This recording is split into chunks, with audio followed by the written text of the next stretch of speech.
We're walking through the book of Genesis, which is made up of these two main parts. And the first part begins in the garden, where we watch humanity spiral downward in self-destruction, and it ends in the Tower of Babel, where a rebellious humanity is scattered by God. Then the second part of Genesis zooms in and focuses on just one family. And right in the middle is this story that links the two parts of Genesis together and helps us understand what the whole book is all about. So how do we get from the Tower of Babel to this story here in the middle? Well, after the scattering at Babel, there's this genealogy, and it follows one of the tribes all the way down to this one guy named Abram. You probably know him as Abraham. And God starts making all these promises to Abraham, like he's going to bless him and give him a ton of kids. And he says that through him and his family, all the nations of the earth are now going to find God's blessing.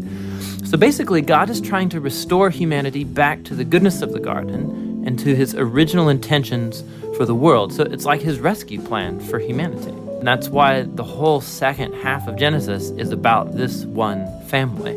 And so you have Abraham, and then he has his son Isaac, who has Jacob, and then Jacob has 12 sons. And to each generation, God renews his promise to bless them and all nations through them. So because of this promise to use this family to rescue the world, it's pretty easy to read these stories as examples of how to be a good person. But actually, for the most part, this family is totally dysfunctional. So for example, let's go back to Abraham.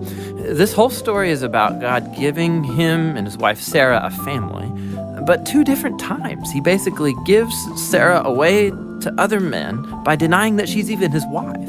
And then Sarah gets impatient about having a son, and so she makes Abraham sleep with her servant girl, which then causes all of these other problems in the family. So they get really old, and you begin to think that there's no way they're going to have a kid of their own. But then, miraculously, they do. It's Isaac. And Isaac, he has two sons, Esau and Jacob, and it seems like things are going pretty good. But Jacob, the younger brother, wants the family's inheritance, which belongs to Esau, the older brother. So he devises a plan where he's going to steal it from his father, Isaac, who at this point in the story is now old and blind. Which, who does that? Horrible, stealing from your blind father. Yeah, and then he just takes off.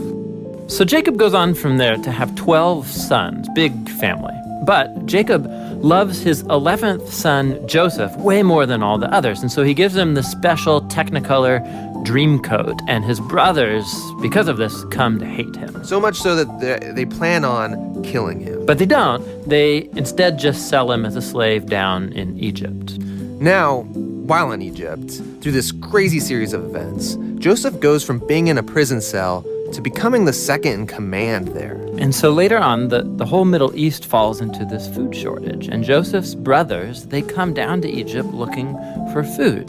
And then when they get there, who should they find as the ruler of the whole land? It's Joseph, that guy they sold into slavery. But he actually saves them from starving to death. And so here you have it. These are the great-grandchildren of Abraham who have done this heinous act to their brother.